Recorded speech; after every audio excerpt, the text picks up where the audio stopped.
નમસ્કાર, TV 30ના digital પ્લેટફોર્મમાં આપનું સ્વાગત છે।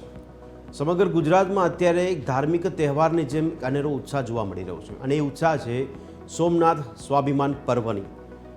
વાત કરી રહ્યા છે કે સોમનાથ મંદિરનો જે ઇતિહાસ જ્યારે આપણે જોઈએ તો 1026માં મોહમ્મદ ગઝનવીએ આક્રમણ કર્યું હતું અને તેને સોમનાથ મંદિરને પાડી દેવામાં આવ્યું હતું। ત્યારબાદ ફરી એકવાર સોમનાથ મંદિર ઊભું થયું। આ રીતે સમયાંતરે ઘણા બધા આક્રાંતાઓ દ્વારા સોમનાથ મંદિર પર હુમલો કરવામાં આવ્યો હતો અને તેનો ખજાનો પણ લૂંટવામાં આવ્યો હતો।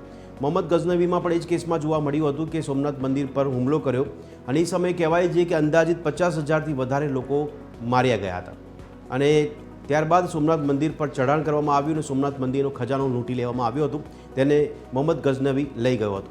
ત્યારબાદ 12મી સદીમાં પણ કહેવામાં આવી રહ્યું છે કે બીજા આક્રાંતા દ્વારા પણ સોમનાથ મંદિર પર હુમલો કરવામાં આવ્યો। આ રીતે સમયાંતરે આ ઘટનાક્રમ ચાલુ રહ્યો અને ભારત દેશ જ્યારે આઝાદ થયો ત્યારબાદ સરદાર વલ્લભભાઈ પટેલ કે જેઓ લોખંડી પુરુષ ગણાય છે તેમની આગેવાનીમાં સોમનાથ મંદિરનો જીર્ણોદ્ધાર કરવામાં આવ્યો। તો આજે દર્શક મિત્રો બે સંયોગ જોવા મળી રહ્યા છે। એક છે કે સરદાર વલ્લભભાઈ પટેલે સોમનાથ મંદિરનો જીર્ણોદ્ધાર કર્યો, તેને 75 વર્ષ પૂર્ણ થઈ રહ્યા છે, ત્યારે બીજી બાજુ 1026માં મોહમ્મદ ગઝનવીએ જે આક્રમણ કર્યું હતું તેને લઈને જો જોવા જઈએ તો અત્યારે 1000 વર્ષ જેટલો સમયગાળો વીતી ગયો અને એના માટે જ આ બંને સંયોગને ભેગા કરીને વડાપ્રધાન નરેન્દ્ર મોદીના માર્ગદર્શન હેઠળ સોમનાથ સ્વાભિમાન પર્વની ઉજવણી કરવામાં આવી રહી છે। આ 2 થી 3 દિવસ ચાલનાર આ ઉત્સવમાં મોટાભાગના લોકોને જોડવા માટે ગુજરાતના મુખ્યમંત્રીએ પણ અપીલ કરી છે।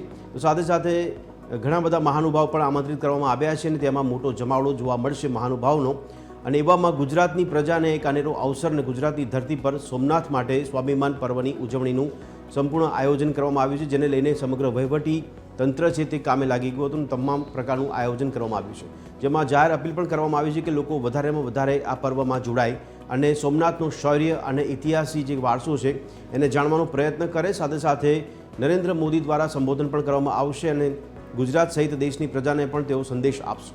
તો દર્શક મિત્રો, આજે ખાસ ચર્ચા કરીશું આપણે સોમનાથના સ્વાભિમાન પર્વની ઉજવણીને લઈને, જાણવાનો પ્રયત્ન કરીશું કે આ ઇતિહાસ કેવો રહ્યો છે અને સાથે સાથે જે પણ આક્રાંતાઓ હતા એ આક્રાંતાઓએ શા માટે સોમનાથ પર ચઢાણ કર્યું હતું, સોમનાથ મંદિરને તોડવાનો પ્રયત્ન કર્યો હતો, આને પણ સમજવાનો પ્રયત્ન કરીશું અને સાથે સાથે એક ખાસ અપીલ સાથે કે સોમનાથ સ્વાભિમાન પર્વની ઉજવણીમાં સૌ કોઈ જોડાઈ રહ્યા છે ત્યારે આપ સૌ પણ આ સ્વાભિમાન પર્વનો ભાગ બનો તેવી આશા રાખીએ છીએ। તો આજે ચર્ચા કરીશું સોમનાથ સ્વાભિમાન પર્વની। મળીએ રાત્રે 8 વાગે ચર્ચા છડે ચોકમાં।